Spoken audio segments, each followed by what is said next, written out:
Bayangin kalau Indonesia nggak perlu impor solar dari luar negeri. Kira-kira uang negara yang bisa dihemat ada berapa? Jawabannya bukan puluhan miliar, bukan juga ratusan miliar, tapi sekitar 170 triliun per tahun.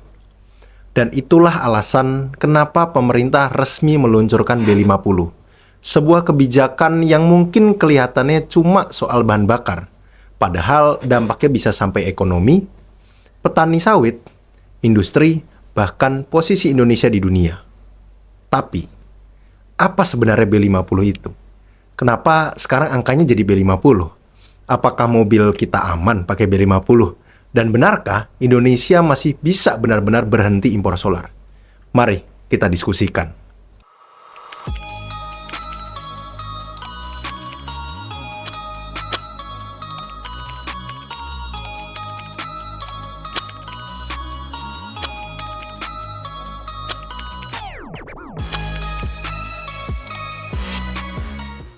Kalau kalian pernah dengar istilah B20, B30, B35, ya sebenarnya konsepnya sama. Huruf B itu berarti biodiesel.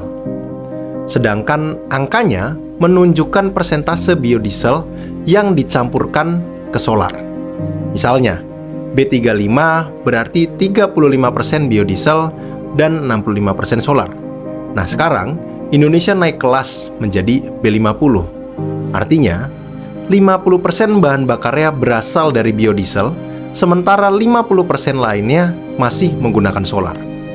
Biodiesel yang dipakai Indonesia berasal dari CPO, crude palm oil, atau minyak kelapa sawit, yang kemudian diolah menjadi bahan bakar.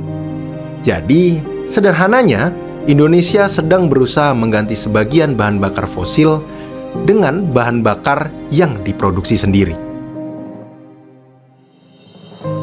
Kalau dipikir-pikir, Indonesia itu salah satu produsen sawit terbesar di dunia. Kita punya jutaan hektar perkebunan sawit. Setiap tahun menghasilkan puluhan juta ton CPO. Tapi ironisnya, kita masih mengimpor solar dalam jumlah yang besar. Artinya apa? Kita punya bahan bakunya sendiri, tapi bahan bakar yang dipakai masih banyak berasal dari luar negeri.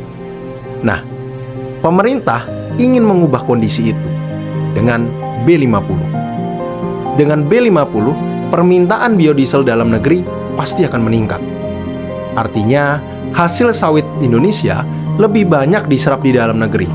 Petani punya pasar, pabrik biodiesel bergerak, lapangan kerja bertambah, dan yang paling penting, uang yang tadinya dipakai membeli solar dari luar negeri bisa tetap berputar di Indonesia. Menurut pemerintah, penghematan devisanya bahkan diperkirakan mencapai 170 triliun per tahun. Angka yang sangat besar. Ada satu istilah yang dipakai pemerintah, yaitu ketahanan energi. Apa maksudnya? Bayangkan, kalian punya warung makan. Kalau seluruh bahan bakunya beli dari tetangga, begitu tetangga berhenti jualan, warung kalian juga pasti akan tutup. Tapi kalau kalian punya kebun sendiri, kalian akan jauh lebih mandiri. Nah, dalam konsep negara juga begitu. Kalau terlalu bergantung pada impor energi, begitu harga minyak dunia naik atau terjadi konflik internasional, negara pasti ikut terkena dampaknya. Karena itu, Indonesia ingin memperkuat energi yang berasal dari dalam negeri sendiri. Dan B50 menjadi salah satu langkah menuju kemandirian energi. Nah, ini pertanyaan yang sering muncul. Kalau solar dicampur biodiesel sampai 50%, apa mobil kita aman? Jawabannya, pemerintah mengatakan sebelum B50 diluncurkan, sudah dilakukan berbagai uji coba pada kendaraan, mesin, hingga alat berat. Namun, tidak semua kendaraan otomatis cocok begitu saja. Produsen kendaraan tetap memiliki spesifikasi masing-masing. Karena itu, pemerintah juga bekerja sama dengan produsen otomotif untuk memastikan implementasinya berjalan bertahap. Artinya, kalau nanti B50 digunakan secara luas, bukan berarti langsung dipakai sembarangan. Semuanya melalui proses pengujian terlebih dahulu. Ini penting, supaya kualitas bahan bakar tetap terjaga dan mesin tetap aman. Meskipun terdengar menjanjikan, B50 juga punya tantangan. Yang pertama, produksi biodiesel harus benar-benar mampu memenuhi kebutuhan nasional. Karena kalau pasukannya kurang, program ini akan sulit berjalan. Lalu yang kedua, distribusi. Indonesia itu negara kepulauan. Menyalurkan biodiesel ke seluruh wilayah tentu bukan pekerjaan yang mudah. Lalu yang ketiga, harga. Pemerintah harus memastikan harga bahan bakar tetap terjangkau. Karena tujuan akhirnya bukan hanya mengurangi impor, tetapi juga menjaga agar masyarakat tidak terbebani.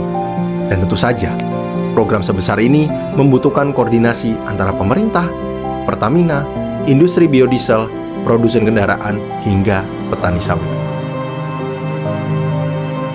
Kalau melihat arahnya, B50 sebenarnya bukan sekedar soal mengganti jenis bahan bakar. Ini adalah strategi besar Indonesia.